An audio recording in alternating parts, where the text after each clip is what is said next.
Hi, I'm Marcel, and welcome to me screaming into the void, mostly about books.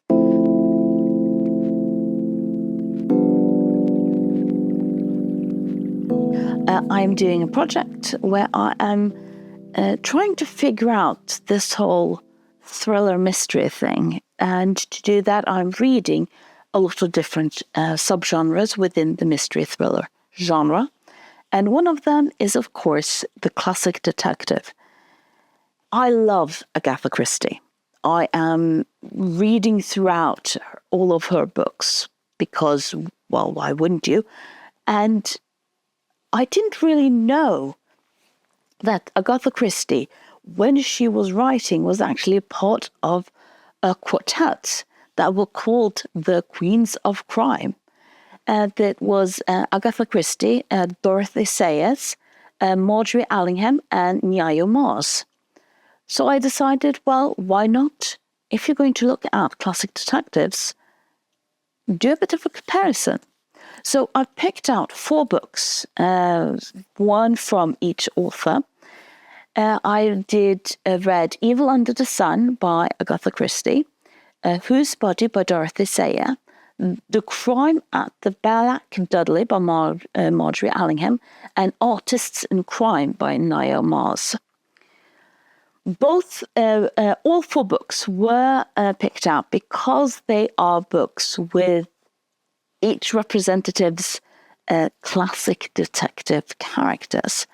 Poirot for Agatha Christie, Sir Peter Wimsey for Dorothy Sayers, Albert Champion for Marjorie Allingham, who was supposed to be a parody of Dorothy Sayers' Lord Peter Wimsey for some point, and Roderick Allen, who's actually a police detective and not a private eye, for Nyayo Mars. And what I found so cool reading these 4 books and comparing these books up against one another is how both similar they are, but more how different they actually are. Because by acknowledging how different they are, we can sort of bring out the true, well, color of each author. Well, ish. Of course, these are just 4 books, remember that. All of the authors have a much larger collective of work, and I have pretty much only read Agatha Christie. I've read one other book by Nyayo Mars. So this is, of course, going to be quite limiting in one sense to what the authors actually managed to do. But the first comparison I wanted to do was between Hercule Poirot and Lord Peter Wimsey as detectives, as a way of trying to figure out, well, how do you solve a mystery? How do you solve a crime? Both of these books deal with a murder.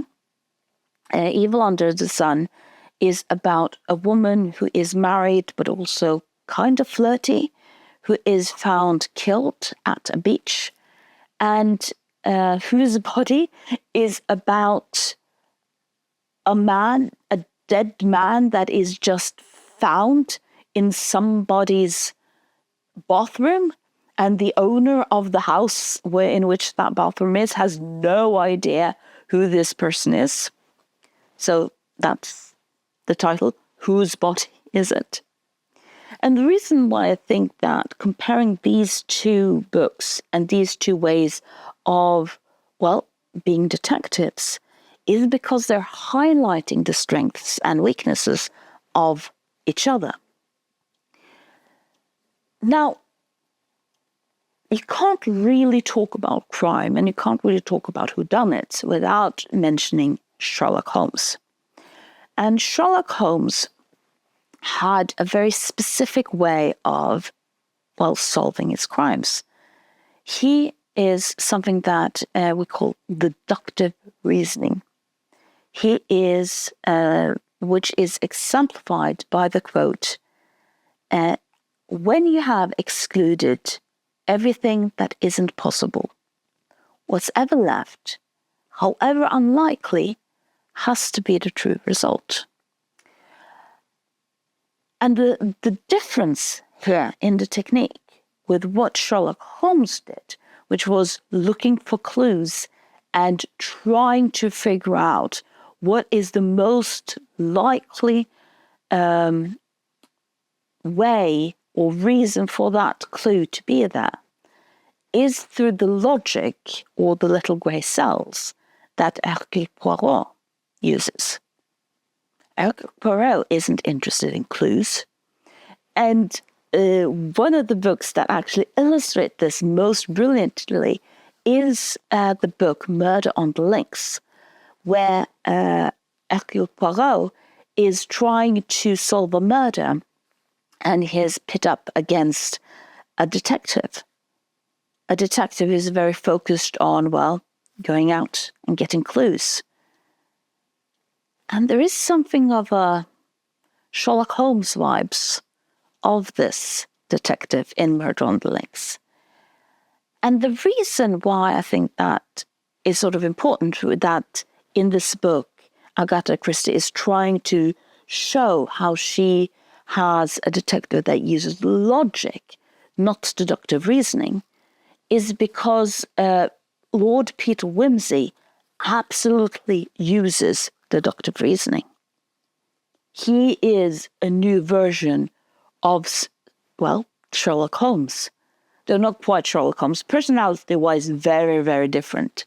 But the way they are detecting, the way they are solving their crimes, a lot of the book was, well, Lord Peter Wimsey looking through the clues and debating with the other characters what is the most logical reason for this clue, in comparison to Hercule Poirot, who is just using, well, logic and logic deductive.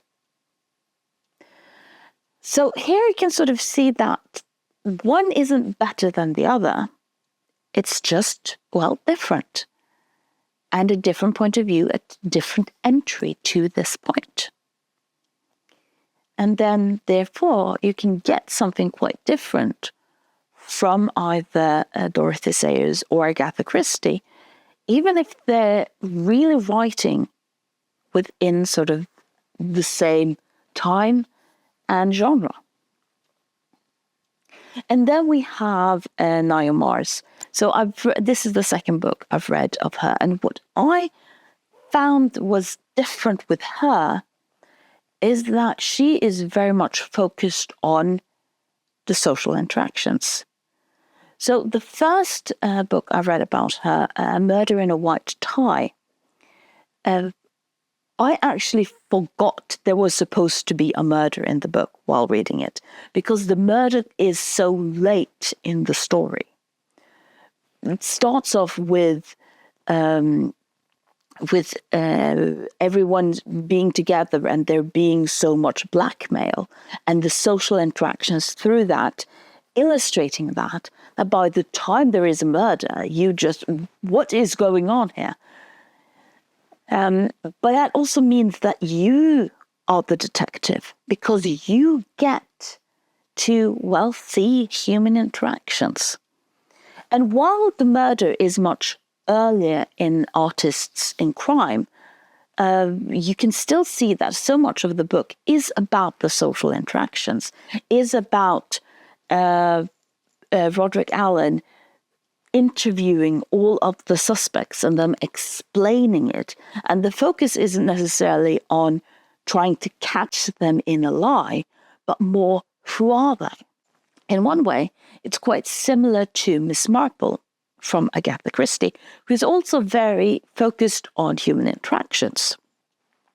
The difference here is that Miss Marple has a cast of characters that she is constantly comparing them to and that you as a reader aren't privy to. So she is still sort of using logic and her little grey cells. She's just using it on a different part of the human experience than Hercule Poirot, while Naya Mars is very much putting you in the seat. You are the ones who is allowed to judge these characters and judge these human beings. And lastly, we have Marjorie Allingham. And she very much is the odd one out here. Again, I've just read one of her books, but reading other people's reviews of her as sort of a part of this trio, you can see that she has much more focus on, well, suspense. Again, a part of this is, of course, in my project, mystery/thriller. And Marjorie Allingham is quite sort of a good example of why I feel that, well, mystery and suspense is very much just the same genre, but with sort of the ability to dial up suspense up and down based on your will. Because there very much is a crime at the center that someone is trying to solve. But the mystery, the crime isn't the important thing. Well, not all the time. Keeping people alive is the important thing. So the suspense is much more dialed up with her than with the other three, which for someone could be their cup of tea. It's never